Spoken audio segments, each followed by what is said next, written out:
Is this the retro station? You can't see me singing because of the mask. It's just like playing some good music up here in Splitsville. There's upstairs bowling. Yeah, so let's take a look. Sorry, my finger. So right now we're at the bar because of coronavirus. You cannot be like walking around or hanging out. So you have to be sitting while you're waiting for your lane to be cleaned. So here's the downstairs bowling lane. As you can see behind me here, there's a cafe behind us. And we're sitting at the bar. And there's a full restaurant behind me. And there's upstairs where there's more lanes upstairs, which I think is really cool. That's where we're going to be bowling. That's where our lane is. Our lane's upstairs, which are kind of happy because there's a lot of kids down here. But yeah, this place is pretty cool.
David needs 3 pins to tie me. We shouldn't show anybody those scores. I know, it's like the worst game we've both played. Yeah, the lane is very short and tight. You have, if you can see, like if you're a bowler, you have this thing that sticks out and kind of throws you off. And with us being close to the wall, oh, there he is. Yeah, David won. But I got the first strike. And my first split. How do you feel? I know. It was like the most degrading, Embarrassing. They're the most terrible scores either of us have ever got. Second round.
darkness, my old friend.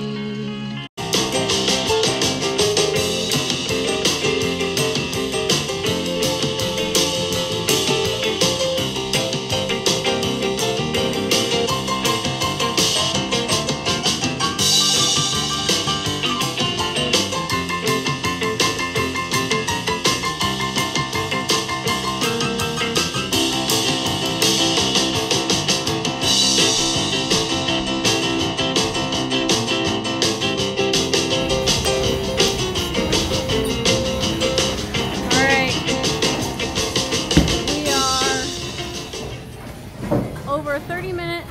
If you can see, they tell you how much time you have left on your lane, which is not handy. This is David's last ball, so we're not going to distract him at all. That's your fault. Yeah. That way the scores aren't as bad. Mine is still pretty bad. My average is about 110. David's average is about 130, 140.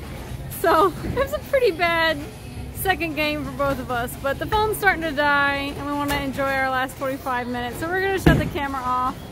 But before I do, I'm going to give you a quick look around of what you can expect during COVID and maybe after COVID. If you can see, we have this whole lane area to ourselves. We are allowed to not wear masks while we were in our isolated lane, which is nice. And you can see everybody is in their plexiglass isolated lanes. They're not wearing masks. There's like a VIP area right over there where they were having a big party earlier. This place is huge. It's humongous. This is the second floor. So there's a huge bar right over there. There's the escalators that go up and down. Here's a help if, like, say your shoes don't fit, because you get your shoes downstairs and you come upstairs. An associate escorts you upstairs with all your gear in a little tote bag, and they drop you off at your lane. But if you have any issues, you don't have to go back downstairs. You can just stay up here.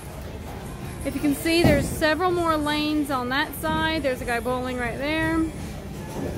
We have a lot more tables, and then here's another kitchen. A Coke machine, as you can see, like you can film. And here's another, there's the sushi bar. Now, if you looked in the menu that I put in my blog, there's a full-size menu, but even though they're not making sushi at the bar right now, there's sushi still available. So that's really interesting. And this whole place has like a very modern yet mid-century look as well. Like definitely Cabana Bay style, or like the Jetsons, where everything's very modern but also very, you know, old school, like the 50s. Very Fallout-esque, as many people like to compare this type of mid-century modern style to Fallout. This is definitely a bowling alley in its prime in the Fallout universe, for sure. The menu's got pizza, it's got sushi, there's alcohol downstairs that you can get. I haven't seen a bar that's like not open up here. Like all the bars are open. So, and then each lane has its own server. So anytime we need anything, the server will just come over here. We don't even have to leave our space. All right, David's telling me I have to go. See you a lot later, bye.